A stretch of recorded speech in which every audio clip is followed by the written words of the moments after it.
الله من الشيطان الرجيم. بسم الله الرحمن الرحيم. ثم الصلاة والسلام على أشرف المرسلين وعلى آله وأصحابه ومن تبعهم بإحسان إلى يوم الدين. إن الحمد لله نحمده ونستعينه ونستغفره ونعوذ بالله من شرور أنفسنا وسيئات أعمالنا. من يهده الله فلا مضل له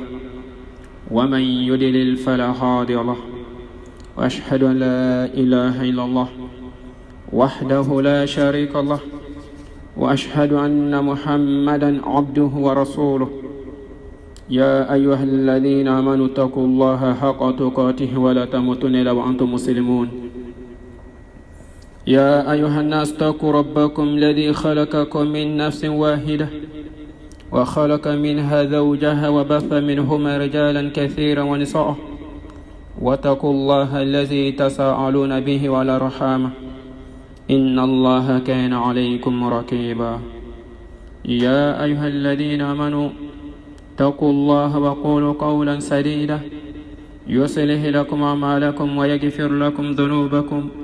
ومن يطع الله ورسوله فقد فاز فوزا عظيما. أما بعد،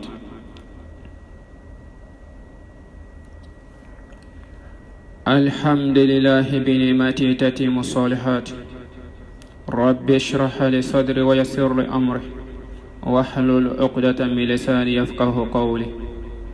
أيها المسلمون والمسلمات والمستمعين الكرام، أحييكم بتحية الإسلامية، أحييكم بتحية أهل الجنة وهي أعلى. السلام عليكم ورحمة الله وبركاته. أنبياء الله سبحانه وتعالى كألا تندو كلا بركة مسامي كلين فلان تالا جنيون تالا كفنيون تالا مسامي بين علي دانك masam beyna ayam blado koloni kankan man bilate gbansa ambatando ka kerinya la nakan nemala minya awsiya katama ka dan fen bela jeninka kan yina fa ka kishinna masha manjidi dan fen na sahira makan nudi muhammad ibn abdullah sallallahu alaihi wasallam. ya rabbi ala kan sura chebani kam manto na sahira malalla haraduna salamaw ambale salamaw bela jenin folindo be donindo kramantu yala enfin nous sorot kelina no de la ilaha illallah ala kan sapati man chieka abarachoni allah ala yaula salama hakila jigindo kuma ala kote ko fadhakiru fa ina li dhikratan fa al mu'minin muhammadu hakila jiginke abe mu'minina fa ikada mbo keneka walada todo ayimin de maulona min bato ibn seka fam ya do surala. ya rabbi ala ka fami akon madama anya fo kwambe ka kuma femi kan no le yani shafa'atu ala rasulullah alaihi wasallam abina ta sona deli min ke la haraduna silamo ni sona deli femi be na kuma kasha ina fanya fo chogomina ka hakilla jigi kuma korola ka fo kwan jorolin do totada madina watimina amba fi ika don ko mogote na ta sona dole ke la harado na ko fona la jena mogo mima ala le be jen ko karsa e ka ke ala le be jen ka fo ko e fana ka ke karsa de ni fen bela jenen deni be Allah subhanahu wa ta'ala ka jen amba nyina la fe ala ka dinen fam ya ko mandama ko ni sona dole be na ka jon fe la harado na o asoro to tana bli an konono fili ko jugu adamaden dewo ko jugu adamaden joro ko jugu ambe wuli kasi an fadama alayhi salam ko adama minyi Allah subhanahu wa ta'ala ya dana buloyi ko an fadama ka mafle ka hine jona ka mafle akala dele awni ate ko madama msika ko kede ambe ka tawassulu kenani ayi oto ka shuye de ambe jolindo kene kelen kan salamo ambe kan dama kasini an fadama yi akan matigi deli dama kasite kala ka dama ka nyene bon awni bal la yini jmene bay an fa dama n'a ka adamadenya bɛɛ ka jɔyɔrɔ bɛɛ ka bɔli sababu y'ale min ye ale ka ala deli an ye o la an fa dama bi cɛ ka bɔ adamadenw jigiya kɔrɔ ale b'a fɔ ko nafsi nafsi nafsi ko ale tɛna se ka sɔngɔnna dole kɛ ala fɛ yen ka sabu kɛ durumin kelen a yiridon dɔ minni kɛ ko le kɛni bɛ sababu ye ale gɛnɛ ka bɔ arijinɛ kɔnɔ ale b'an ci ka taa nabi la nuhu alayhi salam silamaw an ka se ka nin yɔrɔ faamu dɛ anw cila ka taa nabi la nuhu ma nabi la nuhu min fana ale min cila k'a ye san 100 yirika kɛ dugukolo kan a ma se ka mɔgɔ caman sɔrɔ olu fana bɛna taa fɔ cogo di ko nafsi nafsi nafsi ko an fana ka taa ka bɔ ale da la ale ma mɔgɔ caman sɔrɔli min kɛ ale jɔrɔlen don ala bɛna jankata min da kan sabula ale fana ko ala dimini b'ale kɔrɔ dimina dimi min ka bon ala ma dimi dan fa ye ala ma ale durumi hakɛya fa ye donc ni yɔrɔ nin kama ko an ka jɔrɔ an yɛrɛ kunna cidenw yɛrɛ jɔrɔlen don yɛrɛ kunna silamaw ni sigi ka ni kuma ma filɛ k'a daminɛ ma ka wabila laban na ni a y'a sɔrɔ i mɔgɔ min bɛ ka silamaya nin ta kulonkɛ ye k'i ban ka ala ko ta sɛbɛ la k'i jigi da karamɔgɔw kan ko le bɛ na ta yɛlɛ kuma bɔ lahara dɔ na a bɛ kɛ sababu ye filan bɛ nin la tu vas beaucoup douter i kan ka jɔrɔ ka yɛrɛ k'a dɔn ko ko dɔ bɛ sen na cidenw bɛ ka boli cogo min na nin tɛ an tɔw la cogo di an kan ka hakili jagabɔ dɛ sabula cidenbɔ bɛ k'a fɔ ko nafsi nafsi nafsi ne yɛrɛ kun halisa yake hakili to ala bani silamaw nabi la nuhu tan tɛmɛnen kɔfɛ o bɛna fɔ cogo di idhahabu ila ghayri idhahabu ila ibrahim an kan jateminɛ dɛ idhahabu ila ibrahim fayatuna ibrahim fayaqulun ya ibrahim anta nabiyullah wa khaliluhu min ahli al-ard اشفع لنا إلى ربك ألا ترى ما نحن فيه فيقول لهم إن ربي عز وجل قد غضب اليوم غضبا لم يغضب قبله مثله ولم يغضب بعده مثله وإني كنت كذبت 3 كذبات وإن كذبت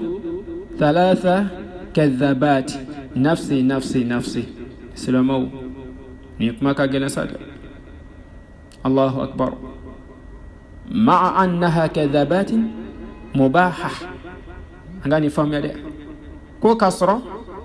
كو ما كان سبب فلان النبي إبراهيم بكي تشيك بعد ما دنجيا كروكومينا كو ما كان دو مولا دعاني دو دين كرو وفي سبيل الله لكن قال مقامي نزل ليس بمستوى أن طلب الشفاعة اذهب إلى غيري اذهب إلى موسى الله أكبر أي فيا سبب فو دين فم يبغى بروكو أي فيا نفو أي قالون تيجي نين قالون سبب تيجي نافع أكاني على الجاتك كما قال كدين دمه أياك أما كان قالون جوي نين قالون سبب ما كان قالون جوي galon min bɛ ina fɔ ka ayiviya min fɔ k'a bɛ mɔgɔninfin kafiriya dɛ an karamɔgɔw ka walawalalu la an bɛna o galon 3 nin da dɔ la k'o ɲɛf'i ye n'an ka faamuya ye ala ka ni sababa bɛɛ fɔtaw la silamaw nabila ibrahim ka galon k'a ye galon 3 de tigɛ si kɔnɔ k'o le kama ale tɛna sɔn k'i ɲɛ jɔ ala la k'a fɔ ala ye ko ala hinɛ man t'o na silamaw nin ye koba dɔ ye dɛ allahu akbar balma ken balma muso emin beni kene kan sai ke jatimne ke ika galon tige ko be chogodi ere ka via fo be nya jimema eni ala chebe kide ke ni ma galon tige wa anga hakili jawabo de ko anka nyere konte bo sanu ba konte bo kuyi eki hakili jawabo yere ka vi positiona salamaw ni jatimne de nabila ibrahim ka galon eki hakili jawabo la nabila ibrahim ka galon nani jatimne kala banya fonya mima kisa fam ya baga ukulu oko wati dola nabila ibrahim aka mantun aka mogo kwama no dia fasu mogo ye aka mogo kwama kunna angata jobato yorola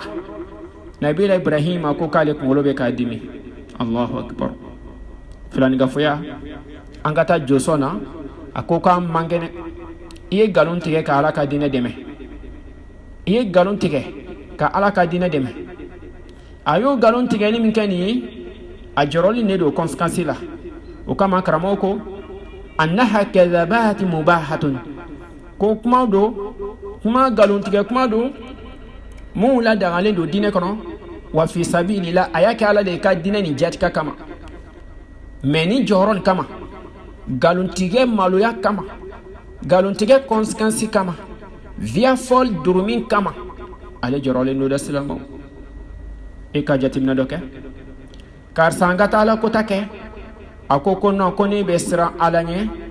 ne kunkolo bɛ kan dimi ne tɛna se ka taa bi k'a man kɛnɛ a ma sɔn ka taga a ka galon filanan karamɔgɔw ka walawalali la ka d'a ma n'i nana galon filanan ma filɛ a ko di o y'a sɔrɔ nabila ibrahima sɛgɛ kosɛbɛ dɛ waati min na o nabila ibrahima o taala siɲɛ dɔ la o ka kogɛrɛw la nabila ibrahima nana ya'ani ka o ka jo ninnu minɛ k'o bɛɛ lajɛlen kari-kari waati min na o nana nabila ibrahima a nana kɔnɔ ka jo ninnu bɛɛ lajɛlen kari-kari o kuma bɛ fɔ an ye kuranɛ kɔnɔ dɛ e k'i hakili to a la n'a sɔrɔ mɔgɔ b'a fɛ k'a faamu lasɔrɔyali bolo ma taa don suratul anbiya k'a daminɛ verset 67 fo ka taga bila verset 70 ɲɔgɔnna wala 71 nin bɛɛ lajɛlen bɛ ka kuma nabila ibrahima ka kuma ninnu dɔw kan min ye tɛmɛna a n'a ka mantonw cɛ a n'a somɔgɔw cɛ yani a ka joko nin na kuma ma sɔrɔ la depuis a ma kɔrɔbaya fɔlɔ kosɛbɛ a bɛ k'o ka jo ninnu nakariya mun de la olu bɛ nin fɛn bato la fɛn min tɛ mako ɲɛ aw ma o ko di ko anw nana sɔrɔ an faw bɛ ka nin bato nabila ibrahima ko aw bɛ ka fɛn min bato fɛn min tɛ mako ɲɛ aw ma o bɛ suratul anbiya 1 de kɔnɔ o bɛ aya 63 ɲɔgɔnna 72 k'a daminɛ o la ka taga ko aw bɛ ka fɛn bato fɛn min tɛ mako ɲɛ aw ma o ko anw nana sɔrɔ an faw bɛ ka nin kɛ silamɛw an ka nin yɔrɔ faamu dɛ n'i nana sɔrɔ i faw bɛ ka alakota kɛ laada fɛn fɛn bɛ yen n'a bɛ kɛ ala sɔsɔ ye n balimaw n balimakɛ n balimamuso laada fɛn fɛn n'a bɛ kɛ ala sɔsɔ ye i kana k'o laada labatobaga ye i ka hakili sɔrɔ dɛ n'an b'a fɛ ka lahara sɔrɔ i kana sɛgɛ o la dɛ o jateminɛ nabila ibrahima ko a ka mɔgɔ ma watina k'a bɛ ka fɛn min bato a bɛ ka jo min bato ni alati antum laha aqifun qalu wajadna aba'ana laha abidun o ko k'an y'a sɔrɔ an mansaw bɛ ka nin bato qala laqad kuntum antum wa aba'ukum fi dalalin mubin nabila ibrahima ko aw t'a dɔn aw n'a fa ninnu olu bɛ ka jo ninnu bato ni olu bɛ laada kolon kan nin ko nin ye fɛn ye ko nin b'o ma ko ɲɛ olu ma aw t'a dɔn aw n'u bɛɛ lajɛlen filen de don wa aw filila fili min ka jugu dɛ allahu akbar nabila ibrahima ka mɔgɔw k'anw ma di qalu ajitana bilhaqi wa am anta min al-la'ibin e bɛ ka nin kuma fɔ o i bɛ k'anw ka taabolo nin lagosi o kuma i bɛ kulonkɛ de la wa ou bien i bɛ sɛbɛ de la de i bɛ k'an ka facɛnw lagosi mun na silamɛw an ka se ka nin faamuya dɛ nin kɛlen bɛ k'an bi silamɛw sɛgɛ n'a fɔra ko kelen k'i bɛ ala kelen b'an cɛ kuma fɔ dɔw bɛna fɛ cɛw ta ye diinɛ kɔrɔ ye sa nin ye diinɛ kɔrɔ de ye ko nin ye diinɛ kɔrɔ ye facɛn ale kɛlen bɛ k'a fa kaburu kɛ wari ɲini yɔrɔ ye k'o ye diinɛ kɔrɔ ye k'a sɔrɔ a fa m'o fa ye dɛ ale kɛlen bɛ ka waliju kaburu kɛ wari ɲini yɔrɔ ye k'o ye taabolo kɔrɔ ye e fa tun y'o fɔ ye wa ayiwa ko dɔw ka kɛ diinɛ kɔnɔ i bolo n'a sɔrɔ ko dɔw lo min tɛ bɛn diinɛ kɔnɔ min tɛ filankafɔya yɛrɛ sira dɔ ye e bɛ tun a dɔw la ten k'i nani fa dɔ sɔrɔ a kan k'a sɔrɔ e fa ka lɔnniya masa ma k'a sɔrɔ e fa tun tɛ se ka kuranɛ yɛrɛ bɛɛ kɔrɔ fɔ o ka faamuya tɛmɛ sa ma e fa sala san 2 yirikaw san 100 yirikaw k'a sɔrɔ a ka faamuya tuma sa ma nin min filɛ nin ye bida ye wala nin ye diinɛ dɔ wala nin tɛ diinɛ dɔ ye e fa ka tiɲɛ dɔnniya masa ma i ka dɔn i fa ka kiti bɛ to ala bolo dɛ e min ɲɛ b'a la bi inyimba la bi tiena yere baro ko ni jongo alay e ba don sabla bato strado be mo be tu ko do ka o ta don ko fere strado olu ta don ko yani ko jugu strado olu ta don ka fo ka be ko nye nyamara ko kira ka nyamara te ka sabo ko ka loni ya lanfun cheli sababu yi oni ambi mogo ta te kelenye de amba don pia ata on arranger amba ba donc ambe kani kuma fi nabila ibrahim aka galon sabah wala lebe na ko sebe salama anga se kan yoron fam ayi iban ka tun facin ko mo mi be no lu sona ka tun facin ndoko nyema yani fauka dunya to masimima nayi ala jamada mani islamu tunu oba ala kele banchia yani otumbe ala ku ke chenrela nayi ala jalabe ya faluma ka sabu ke Allah ba don kul ka dunya to masiko ni chema ni mi fele ni hakikala ni dine chele wa wala ni sunna de wa wala ni bidale oluka famya to masoma ni jala ala bisika ya faluma ala kodi la yukallifu Allahu nafsan illa wusaha ala tenni mina fena ni se ko tuntemina ale ka dunya masama ayi kuma ni fo ka da kan de mais en bita bete wa fanu tume ko do ka famya to masadoma ambe ma tume ko do ka famya to masama on ka bita fawu yere ma ko do kan bu ta ko la da kono ambe teme fanu yere ta kan ko lu yere ta ko nyona keme yirka ta ka fraka na frako kele kono ke ikana fachion na gbishi ikana nka tablu koro la gbishi ka srebe ka ke nyema yere fama ke te be ma ke makete selama u dine te kulunge fen ha hakika lan ka do ko dine ni madan yani kulunge kama jien kono fo adama dun ka hakilitu lahara ka jien natani bereben ka hakilitu dunu ikiyamana ka don kan be seneke yoro lila ambe lahara nyansi yoro lila ko bal tu'thiruna al-hayata ad-dunya donc dunya nyine man be ka bela sula ka nyine kiyamata ko wala al-akhiratu khairun wa abqa kasoro lahara di hereka bunde donc nanyan tun bida kula ka tuni jono fe ko kili nafra ko kili ko facien lo de hakili soro de amen tangasi facien fen bayina ni kira ka suna be fonyon ko hakili tola nabila ibrahima ko anam mansaw ma benina de o kala wati mina atulu la nu na fongo nyonko anana chien dola o talin ko fo ka chiula nabila ibrahima nana kana jonunu bela jenin karikari ay jonnu karikari wati mina jenin la asorasa ka munike anana kana jene bla jonnu na kuma bakana anana kana jene bla jonnu ka kuma bakana aywa kateme kataka atala kataisigi o kola sisa unana kana soroka jobe karkarla na soroko jon nunu be se ka ko kew muna jon ma se ka balike anja timno kede ko faja'alahum juzadan illa kabiran lahum la'alahum ilayhi yarji'un aya kede ka be karkar ka dunyona ka kello hoy silamo ka toto kuma bama kata jinita ka blokana wati mina sauna na ka se ka hagil soro na soroko kuma bani mina se ka fen soro na soroka be fen kalama akase ko lubo filila de olu min be kul batu o be ka yirukuru ngere batu kasoro nu yere seko tala selama wanga se kan fam wati mina unana kasoro nabila ibrahima be karamoke tadu nabila suratul anbiya aya bilon aya sheni ala be ko kuma fi qur'ana konai nabila ibrahima min temena na masawu che facien ko nina e ka fam ne tate ala tadidu anga se ka fam suratul anbiya verset 58 mon folo la fana قالوا من فعل هذا بآلهتنا إنه لمن الظالمين وانا نانين قال لك كو جونسون كان كان على ولا آلهتنا يبقى فمي باتو كولو دويني على تشي كمان بكا كوليكا كو جونسون كان اونغا على نو اونغا على سنا نو انغا على دين نو كاركارتا جونسون كان كاتي كلا يرتو يو باي ايان تو دي اتي فنا كلا داناتي من باي دي الله اكبر دوكو قالوا سمينا فتى يذكرهم يقال له إبراهيم واتمنا نكمو ساني بيكاسي ساني جونو نبنا كاركاريتي دونا نحكي جاوكو كاملين دوبي أبتو كان سكي سنة واتي بدي با دمسنا أبي كان سكي أبي كان سكي أبي كان سكي أنكا جونو نكا كولا أبي كان تركو سبي كوبا ولكو إبراهيم مدي atita kamele no fe kana qalu fa'atu bihi ala ayuni nas la'allahum yashhadun o ya chibla Ibrahima makakena jamabani nyefe kana la jo jama nyenefe ka fofa kase ka shira la jo chena na sura le dia ka umena make ambade mo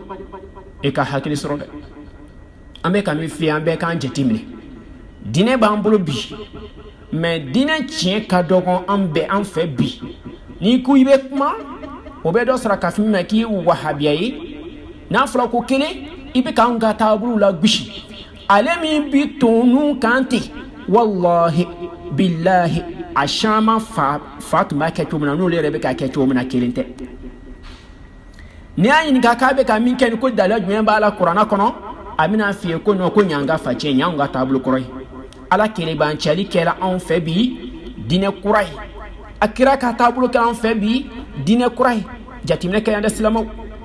ikana segade anya fi tado suratul anbiya ikono aya bilorni aya fla katabla fo biwulon fla ani kelen bebe ka kuma feninga Ibrahima ka kisadron amba te goro la amba de wati minna na ke nabi Ibrahima nana komo ya wele kana ka kena shere la jojama nyefe nabi Ibrahima kodi qalu a anta fa'alta hadha bi alhatina ya Ibrahim inna Ibrahima emi man sabete wati bele ese sona kanka alala wa kanka la be karkarta wa nabi Ibrahima kodi isuna kanka auna wa isuna kanka aunga alala wa qala bal fa'alahu kabiruhum hadha fas'aluhum in kanu yantikun Allahu akbar Allahu akbar قال بل فعله كبيرهم هذا فاسألوهم إن كانوا ينطقون سورة الأنبياء verset 60 ابن أبي إبراهيم أقولي أكنا جينا لا أكنا نجلا كده أكنا نجلا كده مفرك جون نكر كارتا وكابل لبادي نكه أي نكا ناس رابي فين كلامه أي نكا نابي كودون ده مبادو silamau kirabani ka mantu on ba fe ka do kirabani ka sona do likono la haraduna wa ka do keren be tawhidi do mbagaw yede jatimina do kede Ibrahima ko kay galon fulanam tiga fulani qala bal fa'alahu kabiruhum hada fas'aluhum ni mi fulani cho ka bilil badi ni ke ali do bela jeni fitin bela jeni tiga ka kra kini jo ka jeni bla kana in kanu yantikuna nasro fe numbe makunya na soro ka bisika kuma na bisika o makonya cho ka hakil soro na komi bilbani jeni blaire kanaya se ka lifton bela jeni tige kuma la sono bulu makadi man balmo nin kala fen minyi kafiru jigila misenya kosebe faraja'u ila anfusihim faqalu innakum antum zalimun thumma nuqsu ala ru'usihim laqad alimta ma haula yantikun قال أتعبدون من دون الله ما لا ينفعكم شيئا ولا يضركم أفل لكم ولما تعبدون من دون الله أفلا تعقلون مرمو أوجيلا أو نو حكي بلانيونا وكلا كاتيسي كيميري كدون كوتشينا نبي إبراهيم فلك كمان فوني أيو دوا يعني حكي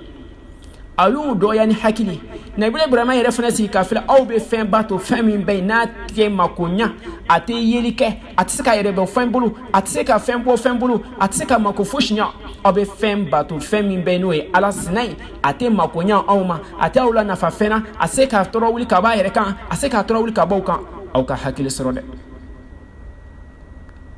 haraki be mo be yo tila mo tachena mo be ka Allah subhanahu wa ta'ala fengere bato kafara alaka au ka hakil soro au ka do masaban manda gbansan de selamo lilla dilikan be ka fo numa ama bewma ulkodi qalu harrikuhu wansuru alihatakum قالوا حرقوه وانصروا آلهتكم إن كنتم فاعلين قلنا يا نار كونوا بردا وسلاما على إبراهيم سلامو نبي إبراهيم يو أنو حكي بلانيونا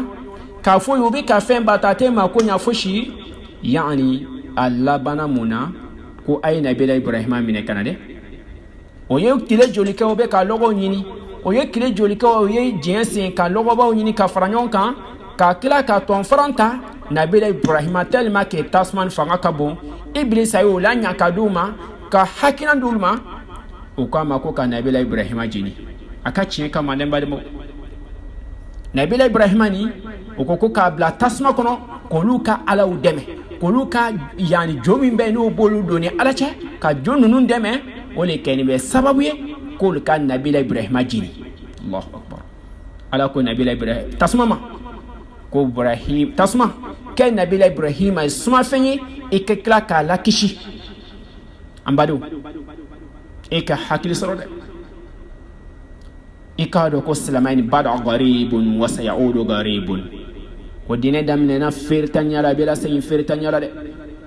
nabila ibrahima ka nkalon filanan filɛ a kɛli k'a fɔ ko n ye jo ninnu ko jo min tigɛ nin filɛ ko ne m'a kɛ o ka belebeleba de y'a kɛ o y'a ka nkalon filanan ye fɔlɔ an ye taa jobato la ko ne tɛ se ka taa jobato la man kɛnɛ o kɔfɛ waati gɛrɛ selen a sɔrɔla ka jo ninnu bɛɛ lajɛlen tigɛ o y'a ɲininka ko min kɛ ko ne ma jo ninnu tigɛ dɛ aw ɲininka aw ka kumaba ɲininka o y'a ka nkalon filanan dɛ o fana tɛmɛnen kɔfɛ a n'a furumuso voyagera ka taa masa dɔ fɛ masa nin fana n'ale ye mɔgɔnfin ni furumuso ye a b'a fɔ k'a bɛ bin o kan ni muso nin kɛla muso ɲuman ye a ko muso ma k'a fɔ ko n'an sera masa nin fɛ yen i b'a n'a ye ɲininka a fa ye ko n'a balimamuso de ye hakika la balimamuso don silama innamal mu'minuna al-ikhwa ko mumini bɛɛ lajɛlen balima ye an balimaw k'a ko waati min na o sera yen a ko nin ye balimamuso ye wa nabila ibrahima ko ne balimamuso don muso yɛrɛ fana sɔnna k'a fɔ k'a balimakɛ de nabila ibrahima ye ko caman tɛmɛna masakɛ ni ma se ka se nabila ibrahima furumuso ma o kɛra nabila ibrahima ka nkalon sabanan ye n balimakɛ n balimamuso e ka hakili sɔrɔ i yɛrɛ kɔn tɛ bɔ nkalontigɛw la nin nkalon saba nin kama nabila ibrahima ko di k'ale tɛna se k'i ɲɛ jɔ masaba ɲɛ la lahara don na ko sabula ala dimina ale kɔrɔ dimina dimi min ka jugu ka tɛmɛ ala ma dimi min hakɛ fɔ a ye ala bɛna ale jan ka taa lahala la ale tɛ min dɔn donc ko adamadenw ka taa ka bɔ ale da la ya rab ko adamadenw ka taa ka bɔ ale da la adamadenw k'i yɔrɔma diɲɛ ka bɔ ale la ko nafsi nafsi nafsi nafsi n balimakɛ hakili sɔrɔ dɛ n balimamuso jigi bɔ ninnu kan an bɛɛ ka hakili to lo min na bɛɛ ko nafsi nafsi nafsi an ka siran la ɲɛ ala y'an da bato nin kama dɛ n'an ma ala bato cogo ɲɛɲini ka dɔn wallahi an bɛ nimisa ala kana an kɛ jɔn ye jɔn bɛna taa nimisa lahara don na an ka nin faamu nabila ibrahima ko ten a ka nkalon saba jati minɛ ale bɛ nkalon joli tigɛ via joli bɛ e doni na nkalon joli bɛ e doni na e bɛ nkalon joli tigɛ e bɛ balo nkalon joli la e ye nkalon tigɛ ka etazi joli jɔ e ye nkalon joli tigɛ ka mun ko sinama kɛ e ye nkalon joli tigɛ ka etazi joli san e ye nkalon joli tigɛ ka mobili joli san dɔw yɛrɛ bɛ n'i ma nkalon tigɛ olu yɛrɛ dɔw tɛ se ka balo n bɛ silamɛw fana ye kan nin bɛɛ lajɛlen bɛna taa jɔ kɛnɛ kelen kan dɛ silamɛw cɛ ko cɛba ni min ko yani ala yɛrɛ ko k'ale teri ye cɛba min ye a ko cɛ min bɛ n'o ye ala yɛrɛ teri ye k'ale yɛrɛ teri le ibrahima ye ko ni filanan tun b'a la ko nabila ibrahima tun bɛ k'a filanan ye a y'o fɔ cɛba min ma cɛba minɛna k'a ta k'a fili tasuma kɔnɔ a ka ala kele b'an cɛli kama o bɛna taa i cɛ ka bɔ adamaden jiya kɔrɔ lahara dɔ na ko nafsi nafsi nafsi ayiwa ala ka hinɛ na dɛ a b'a fɔ cogo di idhahabu ila ghayri a ye taa dɔ wɛrɛ fɛ dɛ k'an ka taa nabila musa fɛ allahu akbar idhahabu ila musa fayatuna musa fayaqulun ya musa anta rasulallah فضلك الله برسالته وبكلامه على الناس اشفع لنا إلى ربك ألا ترى إلى ما نحن فيه فيقول إن ربي عز وجل قد غضب اليوم غضبا لم يغضب قبله مثله ولن يغضب بعده مثله وإني قد قتلت نفسا لم umar bi qatliha nafsi nafsi nafsi silamaw anga jatimino do ket nabila ibrahima i che kabanji ya qur'an ayanci kata musa an sila fe yango musa ma ni yasro to tada maduna ko imbadum ni yasro to tada maduna be ka noni o woshi jula to shi tada maduna bli an sila musa fe ko musa an kwani jiro dauna bli saw jigi seme yorogere tauna bli musa minyi ala teri minyi ala ka chidimba doyi ala fita mantia shama dema ala sona ka kuma cheba mi fe direti du koloka yo mogo doyi nabila musa ita ma flesa ikala je ka mantombe nyami ma wa ita ma fle ka damina anfa dama deuna damine la fo alla ban bebe nyami ma biwa musa ita fle ka hinana matigi nyini gasa on ka nyere don be ka yire don be ka place don an ka bon degu kono silamaw nabila musa kuma kan fle de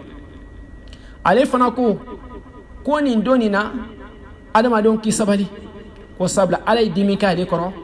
dimi be na nyon ma de kake afana temenin ko fama nyon na ke ko kadam kama ni do bola ale bro ale mogo do faga kasra ala ma ale nyamara nanu fagali silamaw an ka bi masaw be chogudi adama de joli be bon bi je intérêt kama adama de joli be faga bi kuntala wallahi be mogo kun kolo tike be mogo nibo la haradu na ba kun lo mine ka na kan nyesele mai aba foko ala karsa ma flede ni ne fa mun la de ala e ko kete joni tonyo de ne wula ko mbeta ala karsa bala ni makani faka ala ni mfene ni karsa nyin kade badu ala boti la mogo nyin kade e karsa faka munela nim tumala ide do halawa e de ba ni sarawa nini e de adon halawa ala ko shi libatu e wa anga se ka hakli sorode nabila musa akan manton do ni jugula modo to me nyona anana ka bi la faralike femi make dabon kamay ka dama den ka baka ka ni boti ki ka do ni kelbo ki ni bela jenin bo ni la kinin la kanda ki ni bela jenin la kanda ambade islamu nabila musa ko anaka manton do flani mo flat minyona anana kana kele la faralike musa illa minadike watimna ko be la faralike faga buena doni fatula bulu o ken be sababu ye fa bulla ka bo duwo yere kono o min flani ko ala mali drumi hake afai kasronya ala ka chidi bowi chidi mba mi fola jien kono nunya doye mbela jene chidi joli nabiyu joli nu mbela jene o lafsa manchi badwe de nabila musa o ni boli abolo kasro ma ke damon kamay ala ya fale ba mafana o nabila musa ko kwangata ka badala neko anka bien marama sandu bilamaw bien dem bilamaw ambe ka nyon ni bona folo nyon fe chogo mina ni yew adama dum be ka nyon ta chembi nyami maw adama dum be ka fagati ina fo ya anni anta do ina fo baga numbe nata jiya jumbo ila haradonati hakina jumbo lula la harakola di ala kana ken mo yide ala kana ken tonyol ke bago de men bago de islamo ko ba nyam fe kuy ika ke islamai wala ika ke munafiqi wala ika ke kafiri fen sabade be ika ke islamanoi wala ika ke munafiqi wala ika ke kafiri orke ala ko qur'an kono inal munafiqina fi darkil asfal minan nar munafiqin be nulu be islamaya da kene kan ka kafiran dugu oluka jahannama so ka jun halika te me kafiru taka sabla olu islama juyi donc anga se ka haklisro nabila musa bi che ka bada madam ji yakro ali ba fako nafsi kan ka ta ka bali dala ka joroli do ala bina jankatam dale kan bi ni kele ni bolila silamo ala ka hakil madama de an ka jien maramasaw kuma dɔ n'i sigi k'i miiri wallahi a bɛ jigin kɔnɔ k'o tɛ sa n'i sigi k'i miiri a bɛ bili hakila n'i ka silamɛya bɛ ɲɛ dɔ ma i b'a bili kunna yɛrɛ de ko ninnu tɛ lahara ko yɛrɛ kalama yɛrɛ sabula diɲɛ tiɲɛnen don janfa bɛ diɲɛ kɔnɔ diɲɛ tɛ marala tiɲɛ kan ni bɛ ka bɔ i n'a fɔ anw de ni don ɲɔgɔn na adamaden ni tɛ fɛn ye bilen adamaden ni tɛ lakana bilen adamaden ni jaasila laɲini jumɛn b'a la n'u bɛ ka bɔ n'u tɛ bɔra ko ala ka diinɛ ka sankɔrɔta ni tɛ ka kɛ bi jihadi likay kalimatullahi hiya al-ulya ni bɔ nun tɛ ka kɛ ko pour que ala ka diinɛ ka sankɔrɔta ni ninnu bɛɛ lajɛlen bɛ ka bɔ 99,9% bɛɛ bɛ ka bɔ de kɛmɛ sarada 99.9 a bɛɛ bɛ ka bɔ dunuya jɔyɔrɔ nin kama silamɛw an ka siran ala ɲɛ ni bɔli cɛ kelen bolo a ma daba kama ala yafala ma ala ko ka yafala ma o jɔrɔlen don k'a tɛ ɲɛ jɔ ala ɲɛ la lahara don k'a fɔ ala i da don adamadenw ka kiti la dɛ o dɔrɔn pe ɲinini ala fɛ ale ko k'ale tɛ se n balimakɛ n balimamuso e min ma valeur don adamadenw ni na e min ma adamaden ni bonya i b'a sɔrɔ taayɔrɔ gɛrɛ b'e la ala k'an sɔn to bɛ ko ɲuman na masa min ye kanda masa ye ala k'an kɛ silama bɛrɛbɛrɛw ye k'an kɛ kanda jɔnw ye silamaw musa b'a fɔ ko izhabu ila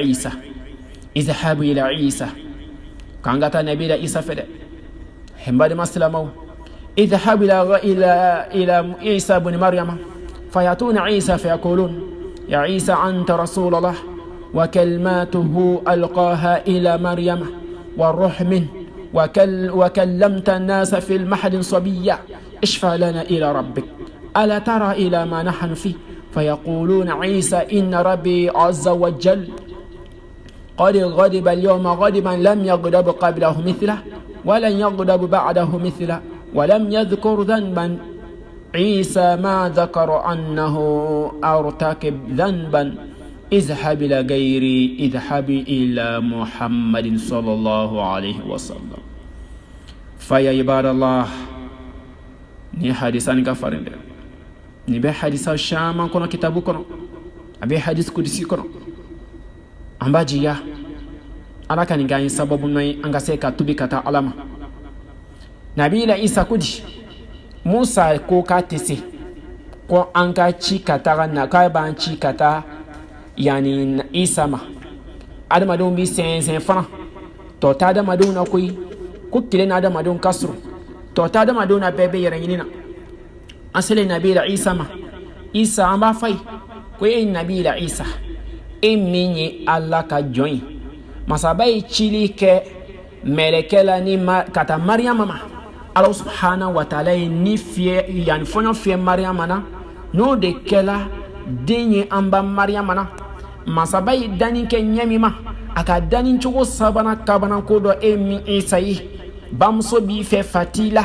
e nabila isa ala ye ɲamara de min denmisɛnnama ma k'i ci kana jɔnniw ma k'i fana ci kana banisiralakaw ma o la ka kira k'e denmisɛnnama la kuma banisiralakaw ye ko nabila isa ala ye min ye e jɔyɔrɔ bonya ala ye min ye kabanako caman de ma ala ye e min kɛ jɔyɔrɔbatigi ye banisiralakaw ye cidenba nin ka mantonw ye ko anw t'a ye e ɲɛ t'a la anw bɛ lahalaya min na bi wa a filɛ sa i k'ala deli anw ye o ala k'an ma filɛ pour que anw bɛ se k'an ta n'an bila dɔn ɲɛ min ma ala ka se k'i da don an ka kiti la ten dɛ an baden silamaw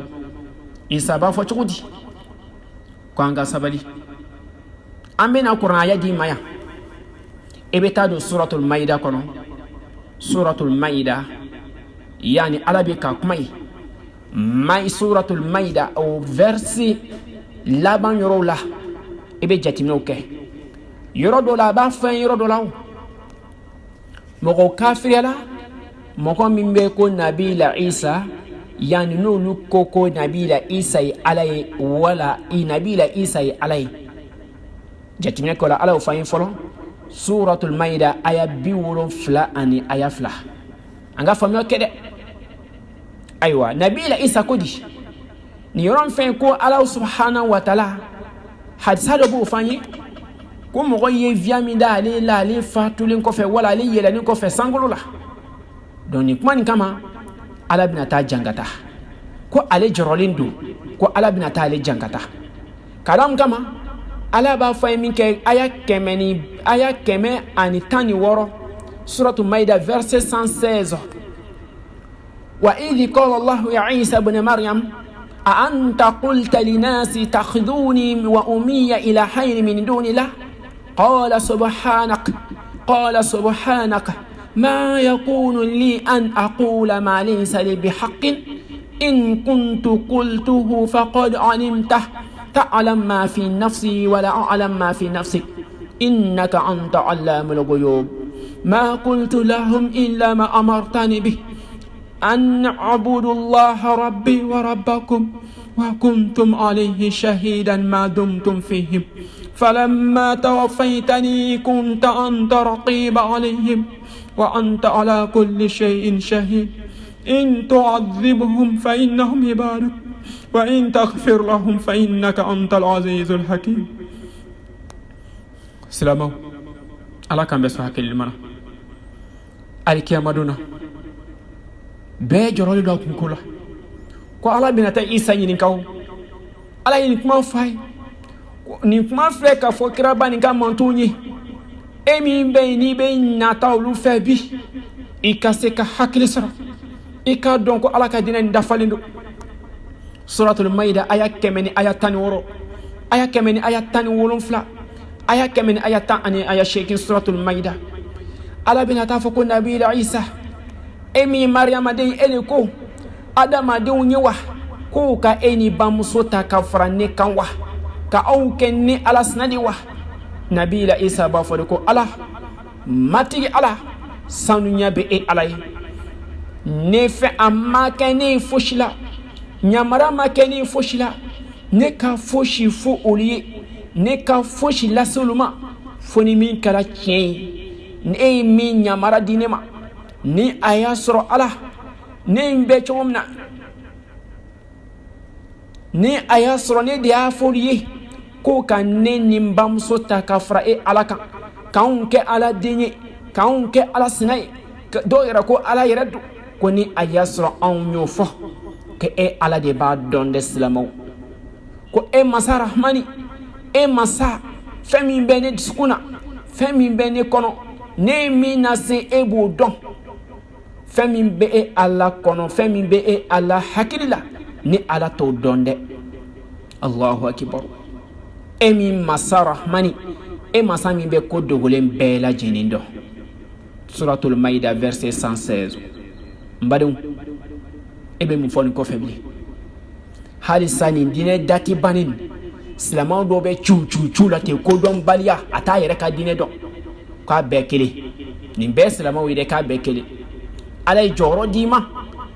alay joro de ema ke eke hakili mai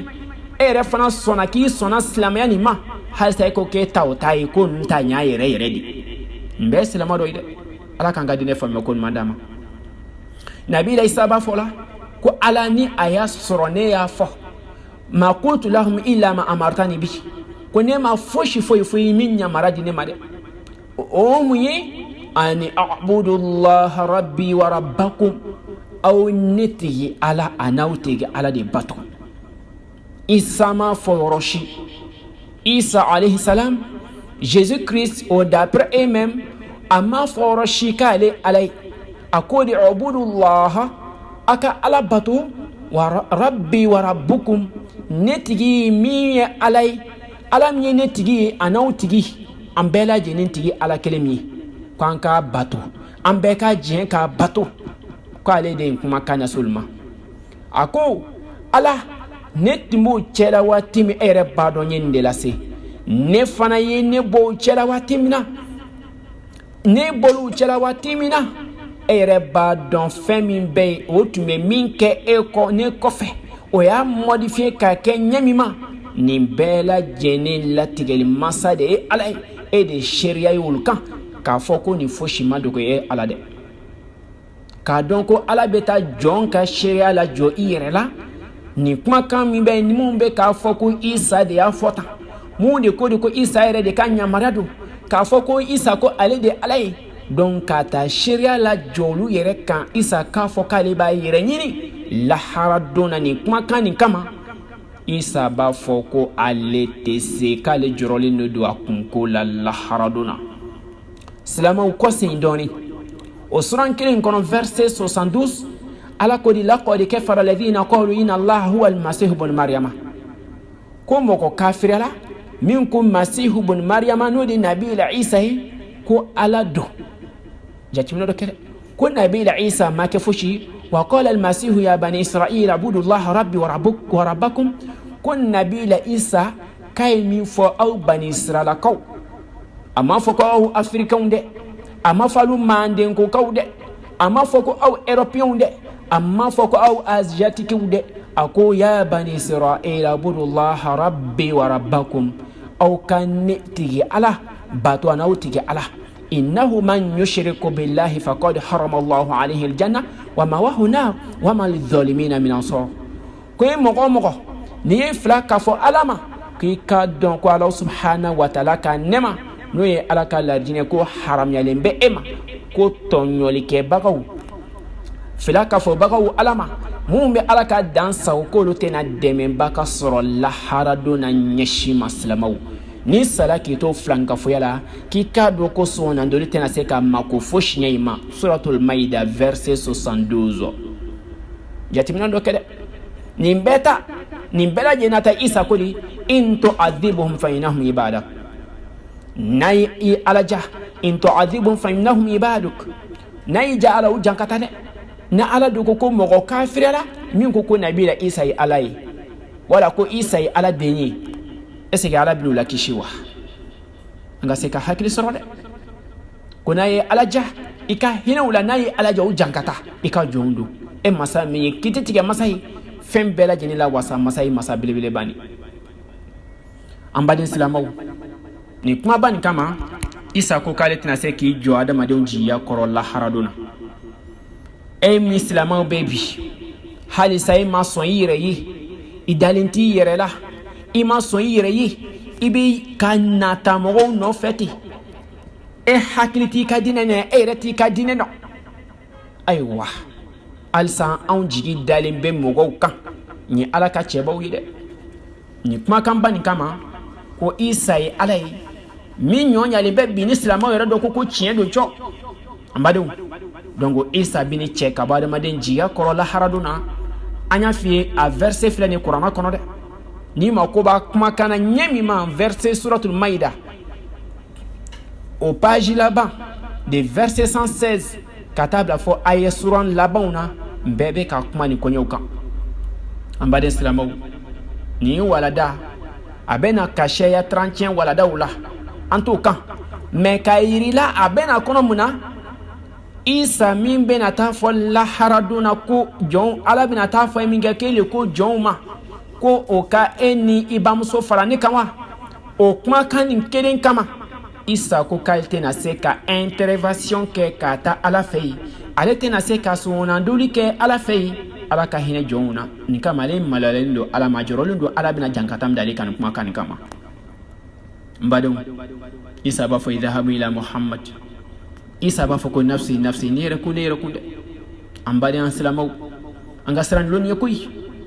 o la sisan n'o kɛra o tɛna b'an ci ka taa Nabi la Muhammadu ma sallallahu alaihi wa sallam fayatuna Muhammadan sallallahu alaihi wa sallam fayaquluna ya Muhammad sallallahu alaihi wa sallam anta rasulallah wa khatamal anbiya وقد غفر الله لك ما تقدم من ذنبك وما تأخر اشفى لنا إلى ربك ألا ترى إلى ما نحن فيه فانطلق فآتي تحت العرش فعقع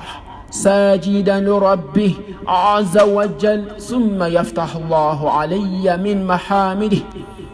وحسن الثناء عليه شيئا لم يفتحه على أحد قبله يعني نحن نعرف الآن سبحان الله والحمد لله والله إله إلا الله والله أكبر so wa subhanallah adada khalqi wa zinata arshi wa midada kalimati hunaka hamidun kathira. Silamo ya rab ala kan do irana hera to ta da madu an sila ala krabani ma sallallahu alaihi wasallam jembela jeni nyesina yurula ala kan nyamara do kira baro fanyidi ni dalen do kira kumana ikana sonne la de mais ni dalen do kira kuma kana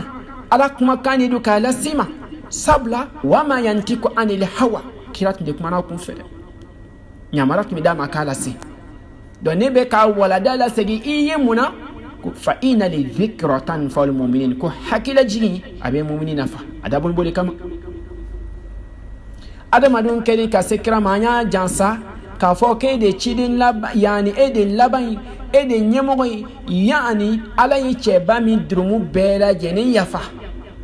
ayo ke check ba mi kelempi iye mi ke ma mi ke kaya bela jeni yafa ita ma fala be nyami mamba ita la je ka jombe manton be nyami mabiba silamo anga se ka hakili srode nina se sada madon yini kuma fo watimna chebani be wuli ki nyesi alik yani larshima abe wuli ki nyesi larshima Allahu akbar sayyidu khalq adam dan fauna cheba ko ale de nyemo badi Allahu akbar an fadama maseka min jorota nabila Musa mase Ibrahima mase Isa mase Ibrahima min talaka du tasma kono amase kanin jorota de slamaw anyu ayafiyo ko ala ko alkiyamaduna ko mbena joroba di ima ko wuli kan nanfla selu ke du klala ko mbena joroba di ima ala fay qur'ana kono de ambade slamaw wati minan kela kana sujudi bi larsi koro ay ala tando ka ala barikada ka sanuya la sengi alama ka ala kosuma na se ko damairai ka soron lonina hadisi do bo fayin ko lulona ala subhanahu wa ta'ala masami masasanmai tando be masami be bato fente bato mankan fengere fona kalali alai masami masabilibili bai masabani ni loni na kabe dayelen ke ale fena femi be na tuma de ko nyon dayele mogoshi abe hijabu dayele ali abe fiamanchi dayele ali amade kami nyon dayele ka jonshi Allahu akbar mbade salamu odola sisa emi sonako ala ikilinyi emi sonako masani ka jati udafalindo emi sonako sanyami masani ni emi sonako masani ka larshu de kai emi sonako mi masani ye fem bela jenin da masai ani tandoli ka kan sagan wati bena to wasanmawi ala kira sallallahu alaihi wasallam ay ala tando ka ala barkara ay yomi bayna awdi daila ye mi keren be aye mbade islamu ko to mala yuta mo grashi fona kala lili o tun programming do kabla le kelempedi o dola sisan anana kana ala barkada watimina kani bela jenike an karamo be ka fanyi wal hamidu hadhihi thana'u ala Allah qabla al talb ka ala kosma ka ala majam ka ala tando ka ala kasanya la sigama ka barkada ko o min file ni choko ni joni yo ke o fana sababu do e ikase ko ke min be ke sababu ye ika do be se ka jabi ibe ala tando folo ka ala majam ka ala barkada ni yo ke watimina ko al ana hada min adabu du'a ya'lamuhu sana'at wa muhamidihi yuhmadu biha rabbih wa yusna biha alayhi qabla an yatlubu ash-shafa' kayrauna krak makawna sallallahu alayhi wa sallam emi be ka nyini ala fe ka demen do nyini ala fe kira ya kenya mi ma abena kenya mi ma la haraduna ko abe ala tandoli ni fe mi ke o man ko tumbe ka fan hadith kurisi kono ko eto machine yira tawna iba fe ka do ka jabi kala barkara kala tando anumana ki se ko da mayra kala barkada la ka soro ka nyini ke matigi fe ko sabla kra sallallahu alaihi wasallam a tɛ wuli ten k'i tigɛ ja ala ye ko n'a sela ye lahara dun na mɔgɔw kelen kɔfɛ ka se a ma de a bɛ sɔrɔ ka wuli ka taa ye ten turu sujudu la larusi duguma ala bɛ jibira ci a ma dɛ ko jibril taa n ka cɛba nin ma taa fa ye ko sujudu tɛ bila bi taa fa ye ko bi ko sujudu ko kuma tɛ yen taa fa ye ko seli tɛ ma ko ɲa bi taa fa ye ko sujudu tɛ ma ko ɲa bi taa fa ye ko a ma ko bɛ fɛn min na k'a k'o ɲini fɛn b'o d'a ma allahu akbar n baden silamɛw nin bɛ ka kɛ cɛba ni kelen pe de dɛ o do la ka yiri la nin kelen kɔfɛ a y'i tigɛ jan masaba ye ka masaba deli a b'a fɔ cogo di ko ummati ummati ummati ne ka mantow ne ka mantow allahu akbar allahu akbar ko ne ka mantow ne ka mantow sabula ala ya jibira ci a ma ko ma ya muhammad irfa rasak balligh thana alladhi يريد الله منه في هذا الموضوع ارفع رأسك وصل تؤتي واشفع تشفع يقولوا لا ولي تشبان بيتا سجل الدنيا بيتا سيد الدنيا بيتا دوغري يتوصل من بام فو على بي أنتم سيراك بيكون إما كوب مينا أنيني على كوكوس هنا يني فهم بادي إما كوب فهم منا دي أنيني بادي ما سلامو فأرفع رأسي فأقول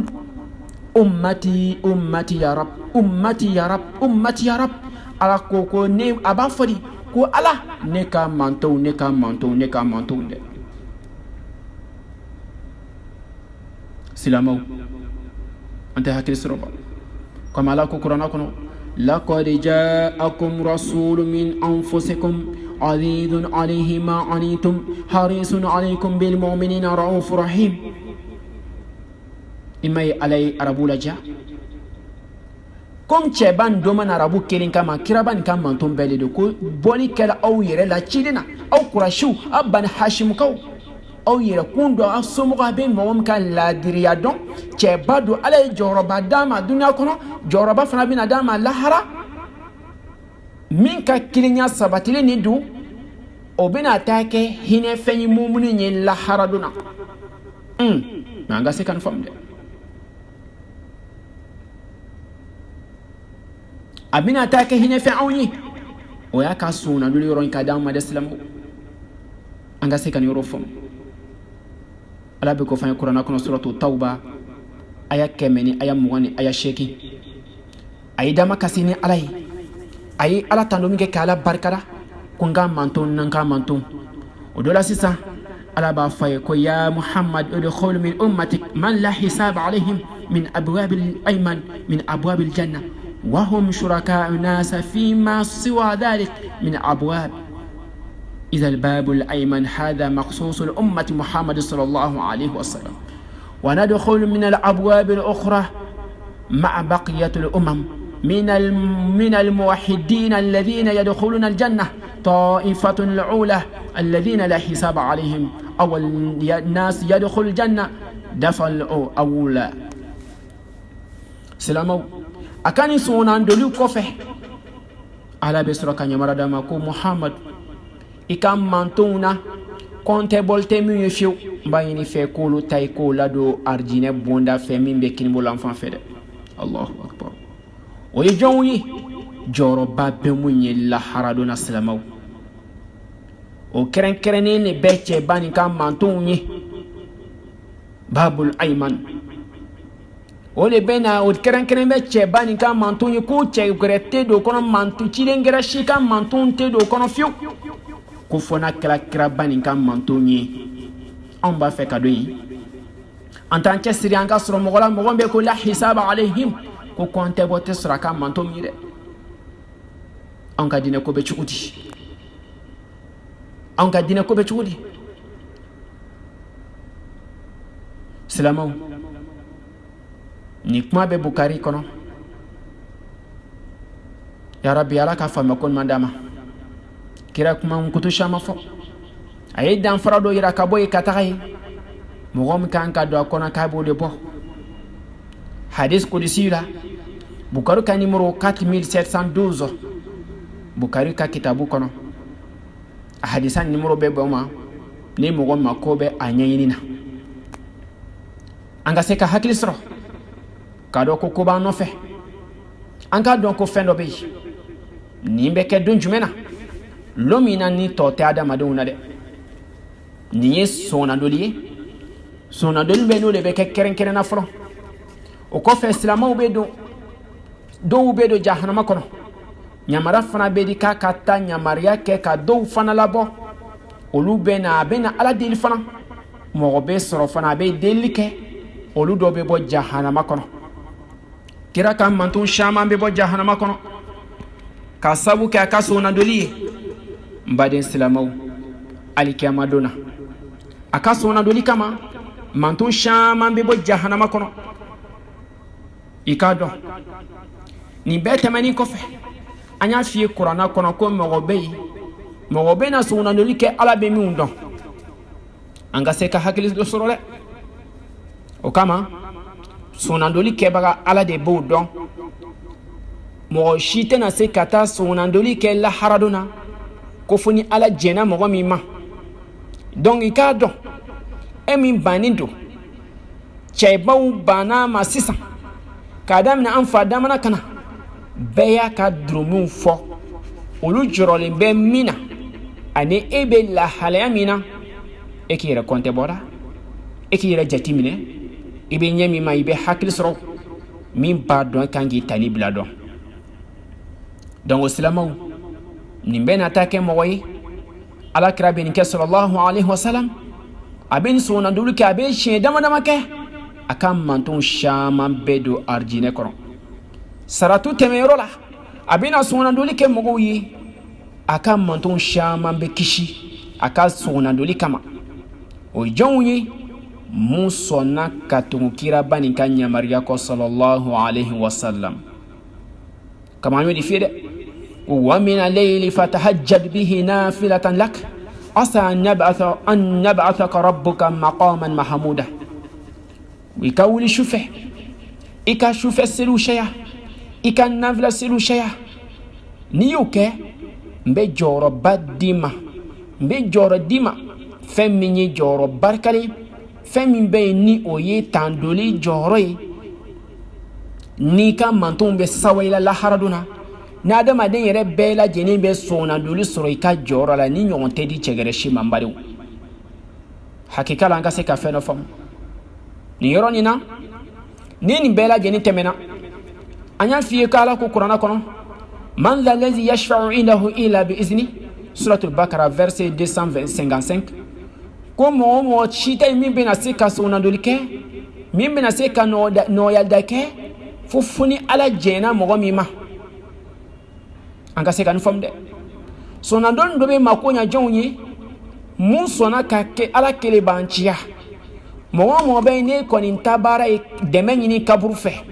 mo be ne franga foyi ika donc sente sona dol ko la de sabla ibni ba fe ko fam do tafsiru kono suratu taha aya kemeni aya konoton ala ko yorona ko yawma idhin la tanfa'u shafa'atu illa man azna lahu rahman wa radiya lahu qawlan donc anga se ka feno fam nimbela jeni temeni ko fe shafa'atu do be na ke o shafa'atu jumain ala bina mu fo jondo yi shafa'atul batila التي لا تنفع أصحابها وهي ما يدعيه المشركون من شفاعات آلهتهم عند الله عز وجل فإن هذا شفاعة لا تنفعهم كما قوله سبحانه وتعالى كوني شفاعة بينك سنندل دوغر بينك أتنا سيكا مكونيا تيلا مغو مسلمو أتنا سيكا مكونيا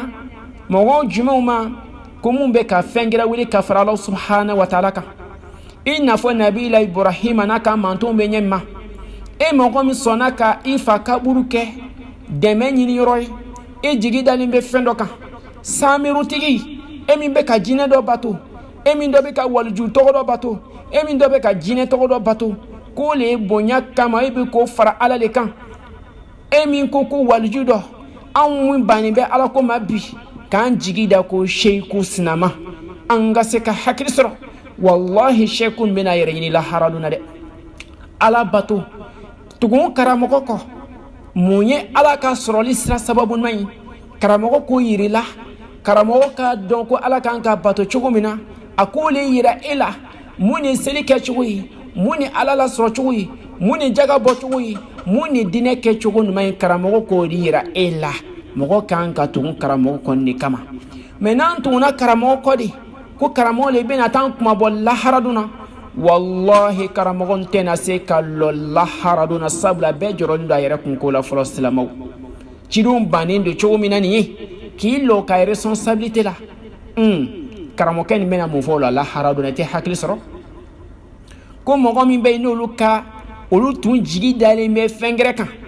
anga se ka famia de femye franga fere le ka franga fam mo be fengre deli ko le ka ke mademe bagay ka lase alamai ko le kele ka kuma kana se alama ika don ko lui be jati alihatu yi olu ye fengre femi alasnai ko luka sonandolu tena se ka mako foshinya la haraduna ala kote qur'ana kono fama tanfa'uhum shafa'atu shafi'in olu fen be ka fengre bato ko luka sonandoli ala ba fo ko luka sonandolu tena se ka mako foshinya silamaw anga chesiri anta kana ketede anga seka hakil srode وذلك لأن الله تعالى لا يرضى لهؤلاء المشركين شركهم ما سمي ما سكرت عليه كاتي جين فلانغافو كفلانغافو يا من يشما إكادو على بفايرورا لئن أشركت لا يحبطن عملك ولا تكونن من الخاسرين قل فلك رباني صلى الله عليه وسلم شيدين بانا كاتشيدينيا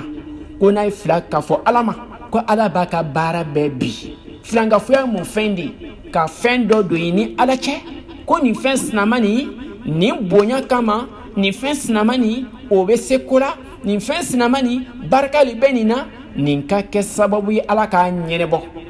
anga ni fambe de wasatu tei dan faratei distance garatei ni ala che e ka lemenia e ka jugunmaya e be ka ala wulin togo sanma minyi ebe ki dama kasini ala yi togo sama mi ole be ke sababu ye ka wolele kan be jabi silamaw wa ila ala ko ka te jin franga fo yamare wala yumkin an yu'zan bi shafa'a lahum ala fanate je nyeshima atena nyamara di jonunuma atena nyamara di nunga kaburuma atena nyamara di nunga samiruma ko ka se ka sonandul ko ye la haraduna sabla ala ko te qur'ana kan ko nun ko sonandul tena ke mo shife la haraduna ko funi ala jena illa liman irtada Allah azza wa jal funi ala jena mo minima ko karsa e ka wuli ka intervention ke e ka wuli ka sonandul ke e ka wuli ka deme nyini ala fene ka hine karsa la de wallahu la yarda li ibadihi al-kufr filani ga fo fen be ka fengere fara alaka ala ko ka te jenlu ka bato ma ko islamaw wala yuhibbul fasad an kan yoroma jan ka bo chen kuma fata'allaqa al-mushrikina bi alihatihim ya'budunaha yani mogombe ka fengere bato kulu bi wasadurula ko be ko lu fenu fara ala subhanahu wa ta'ala haula'i shufa'una inda Allah ko ambe kan fensina mami batuni nunyi an demen baka de la haraduna nun bena don awni ala che la haraduna nun bena ke sababu ka ala dele awni la haraduna ika don obe qur'ana kono suratu yunus ayatani ayasheki kramoke ta'allaqa batilul ghayru nafih e mogami bi giloni nasa bi wasado fengre batolila bi wasado badi ma slamaw bi slamaw bi karamogo la bi jien kleni nabi wallahi an be an jigida karamogo foto kan ni do kono na fililaw ali yere karamogo ke foto ta ko blani ala chei na kono na fila na yitege jan ala fa ki nye daw karamogo nkan ki tege jan la ko ka lase ala mai wallahi karamogo ke foto fara ala kan ni ayasro karamogo kan nyamarado karamogo ke be filila ni ayasro karamogo ke do kan nyamarate e karamogo ke ta ka fara alaka ika don korobedi ko haula shufa'una inda Allah ko numu filɛ an bɛ ka sheku sinamami foto tati k'an jigi da u kan ko bato k'u k'an ka ko lase ala ma ye silamɛw k'a tɛna se ka mako ɲa dɛ k'o bɛɛ tiɲɛni sira ye an ka se ka hakili sɔrɔ an ka hakili sɔrɔ anw y'an ka karamɔgɔw kɛ jow ye dɛ k'a sɔrɔ karamɔgɔ dɔw seko t'a la k'a sɔrɔ karamɔgɔw dɔw fana tɛ gbɛnni kɛ ka bɔ a ma a dɔw ka di karamɔgɔ dɔw ye dɔw t'a kalama ala kelebancɛli an ka hakili to la dɛ silamɛw n'an bɛ ka wajuli kɛ tayɔrɔ de b'a la an bɛ ka nin kuma min f'i ye t'a dɔn feko le bada ta an y'a f'i ɲɛ malo na verset page 60 yani 78 page 78 e bɛ taa don yɔrɔ nin na an y'a kuma f'i ye k'a daminɛ 76 78 nin bɔ o kɔnɔ fikuhul ibadatu la an ye nin kuma laban nin yɔrɔw ɲɛ f'i ye ka bɔ kɔnɔ Muhammad bin Salih Uthamin o ka kitabu kɔnɔ Salahuddin Mahmud ya Rabbi ala k'a faamuya ko ɲuman d'an ma nin ye ladilikan dɔɔni ka d'an bɛɛ ma kɛnɛ nin kan min b'a to an bɛɛ ka se ka hakili sɔrɔ mɔgɔ mɔgɔ bɛ yen n'i bɛ ka ala bato ni seko damayira i ka siran ala ɲɛ i k'a dɔn ko fɛn nin bɛ ka kɛ fɛn dɔ de kama n'o de ye lahara ɲɛsigi ye i k'a dɔn n'an m'an wasa don alako la an bɛ pɛridi lahara don na n'an m'an wasa don alako la an bɛ na nimisa lahara don na n'an m'an wasa don alako la k'an jigi bɔ mɔgɔw kan silamɛw an bɛ nimisa dɛ karamɔgɔ bɛ mɔgɔw wele k'ale bɛna taa mɔgɔw kunko ɲɛnɛbɔ lahara don na k'a sɔrɔ cilenw tɛna se k'i lo a responsabilité la dɛ o kama fɔla ye ko bɛɛ bɛ boli ɲɔgɔn ye fa bɛ boli bamuso ɲɛ bamuso bɛ boli fa ɲɛ furucɛ bɛ boli furumuso ɲɛ yanni k'o bɛ kuranna kɔnɔ di an ɲinɛnen nin kuma nin kɔ wa ko yawma yafiru mar'u min akhihi wa ummihi wa abihi wa sahibatihi wa banihi likulli imri'in minhum yawma'idhin sha'nun yughnihi patron bɛ sentigɛ da ka yani baarakɛden ye dɛ furumuso ani furucɛ t'a fɛ ɲɛ ka da ɲɔgɔn kan masa t'a fɛ a ɲɛ ka da den kan ko bɛɛ jɔrɔlen nin yɛrɛ don a kunko la nin bɛɛ kuranna kɔnɔ an b'o kalama an b'an ɲɛ ci o kan ko adamadenw k'an bato ala kelebancɛli n'i y'a kuma fɔ ko karisa cɛ t'a ka bɔ an da la dɛ aw tɛ wahabiyaw ye wa subhanallah e k'i hakili to a la suratu abasa e ka taa don o kɔnɔ i b'i hakili jagabɔ dɔɔni dɔrɔn ala ye min f'u ye o kuranna kɔnɔ e k'o jateminɛ bani yawma yafiru al-mar'u min akhihi aya 30 ni aya 4 wa ummihi wa bihi 35 wa sahibati wa bani likulli imri'in minhum yawma'idhin sha'nun yughnihi k'a daminɛ aya 34 na ka taa bila 37 la e ka taa don kɔnɔba ka yira anw na ko si t'a fɛ si ɲɛ ka da si kan bɛɛ jɔrɔlen de don a kunko la bɛɛ ko nafsi donc nafsi ne bɛ yen lahara don na donc an k'an jigi bɔ mɔgɔw kan an ka adamadenw batoli dabila an ka ala kelen pe bato dɛ baarakɛ ɲɔgɔn bi ni mɔgɔw cɛ baara kɛ ala ne ko bɛɛ lajɛlen sabatili sababu ye ala le ko nin bɛɛ lajɛlen lawasabaga ye ciden nana de ka sira di an ma ka sira yira anw na a bɛ sɔnnadoli kɛ a bɛ mako ɲɛ jɔnw ye mun sɔnna ka kɛ ala kelebanciw ye dɛ n'a sɔrɔ filankafɔ le b'i donni na sɔnnadoli nin tɛ mako ɲɛ ye dɛ an ka se ka hakili sɔrɔ ni fili sɔrɔ kuma nin kɔnɔ ala ka yafa ma kuma nin an bɛ nin bi taa nin jɔya n'an k'an bɛ nin walawala sigida kelen t'a ban sigida fila t'a ban an bɛ nin walada jɔya yarabi ala k'a faamuya ko ɲuman d'a ma lahara sɔnnadoli ala k'an ta k'a la hɛrɛ ye ala k'an sɔn hɛrɛ la ala ka diinɛ faamuya ko ɲuman d'a ma sɔnnadoli kɛbagaw ka ca ala de bɛ jɔnni dɔn mɔgɔw la mɔgɔ min bɛ na sɔnse ale ala fɛ yen k'a fɔ ko karisa wuli k'a kɛ tan an y'o de kuma f'i ye kuranɛ kɔnɔ donc jɔn de bɛ na kɛ e de bɛ na kɛ wa ne de bɛ na kɛ wa ne den dɔ b'a kɛ n ye wa e yɛrɛ den dɔ b'a k'i ye wa e fa b'a k'i ye wa e ba b'a k'i ye wa e yɛrɛ b'a k'i yɛrɛ ka denbaya ye wa Allahu a'lam zalik ala de b'o dɔn o ko dogolen dɔn masa ye ala ye an k'o di ala ma an bɛɛ kan jogo la ɲa n'an bɛ siranna ala ɲɛ an ka koɲɛ nin di ala ma n'an bɛ siranna ala ɲɛ a ka si ala fɛ ala bɛ t'an suwansi fana ka kɛ sɔnduba ye hali an teriw ye mbɛ bɛ se ka kɛ hali ka dugulamɔgɔw ye mbɛ bɛ se ka kɛ donc o dɔnbaga de bɛ ala ye mais an ka hakili sɔrɔ dɛ an kana dɔ qualifier k'o bila daraja la ye ten ka sɔrɔ dala t'an bolo la dɛ fo an k'a to ala ye k'a to ala ye k'a kɛ ala ye ayiwa taamasiyɛn kɔni don ala k'an ka jɔ sanumanw ye ya rabbi ala ka diinɛ faamuya ko ɲuman d'a ma ni filen sɔrɔ a kɔnɔ ala ka yafa ma ربنا آتنا في الدنيا حسنة وفي الآخرة حسنة وقنا عذاب النار ربنا لا تزغ قلوبنا بعد إذ هديتنا وهب لنا من لدنك رحمة إنك أنت الوهاب سبحان ربك رب العزة عما يصفون وسلام على المرسلين والحمد لله رب العالمين والسلام عليكم ورحمة الله وبركاته